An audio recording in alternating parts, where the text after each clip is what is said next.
Thank you. I realize that a lot of what's been said here the last few days focuses on an impeachment inquiry, and one has to ask ourselves why we have so many people who have been wanting to try to impeach President Trump immediately. There was obviously a very important vote today, but it's the fourth vote I've taken, I believe, since President Trump was sworn in on impeachment. So far, nothing has turned up. I don't expect anything to turn up in the future. But I think one of the motivations for this impeachment inquiry is to keep other stories off the page, to keep other stories out of the mainstream media. And that is why today I want to address what I think is the biggest threat to America in the short term, and a threat unless we deal with it, which will ultimately destroy our country, and that is the threat of illegal immigration and people flowing across the southern border. I've been at the southern border 3 times this year to see for myself what the Border Patrol and other people in charge of securing our border have to put up with, and I just would like to say they've done a tremendous job. Yesterday in this building, while so many people are focused on the impeachment inquiry, we had a hearing on the subcommittee in the Oversight Committee in which Ken Cuccinelli, the United States Citizenship and Immigration Service head, and Matthew Albans, acting director of ICE, were testifying before our subcommittee.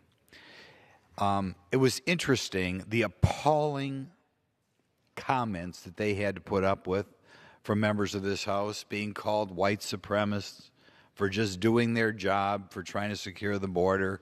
Those are the type of things that every American should be aware what's going on in this building.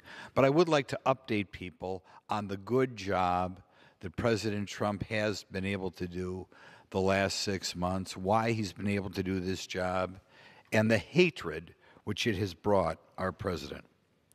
In May, over 145,000 people were processed trying to get in this country, and we allowed over 100,000 people in this country. About a year ago, there was a study put out by MIT and Yale which increased the estimate of number of people in this country illegally from 10 to 11 million to 20 to 22 million people. That's a lot of people. And obviously, we could not forever go on, May after May after May, in which 100,000 people were allowed in this country. And that, by the way, is in addition to people who snuck in the country without being detected because we have no wall and we have not adequately funded our Border Patrol. I think experts believe another 10,000 people probably came in, at least 10,000 came into this country in May undetected.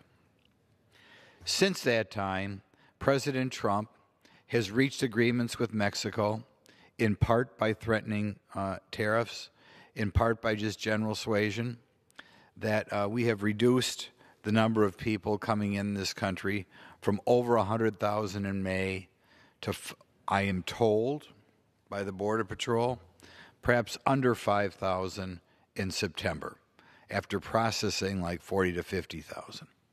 This is because President Trump reached an agreement with Mexico that they will hold asylum seekers down there. He has reached out and reached agreements or reached help with Guatemala, with Honduras, and El Salvador, in addition to Mexico, in not only keeping more of their citizens there, but if people try to leave other countries for asylum, more are being kept in places like Mexico and in Salvador and Honduras. I want to point out, too, that this is not something that Congress helped him with. These are things that he's had to do on his own.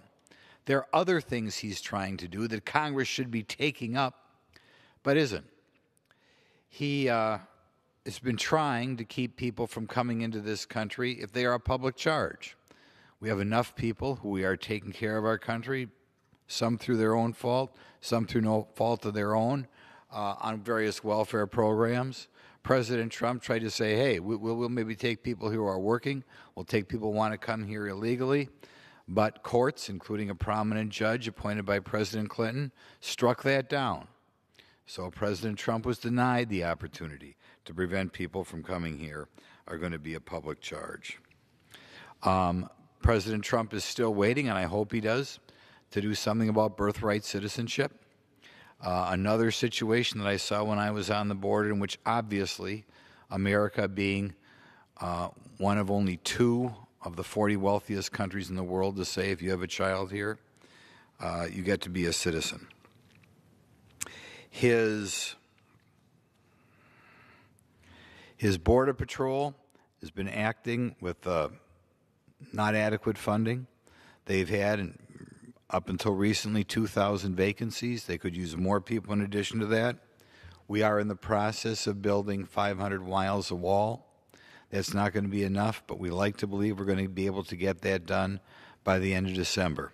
But in any event, after doing all of these actions, we have done a much better job, I would say the best job we've had in years, of holding down the number of immigrants in this country. And like I said, the sad thing about it is, largely this is President Trump acting on his own, while Congress tries to remove the immigration crisis from the headlines by spending day after day talking about impeachment, trying to chase some rumor down, or maybe somebody operating under the guidance of a congressman making charges against President Trump.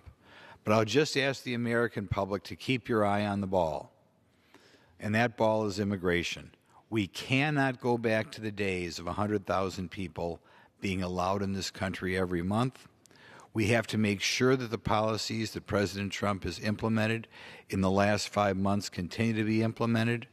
And we have to demand from Congress action on the variety of things that they should be doing, instead of filling up the press with stories on immigration.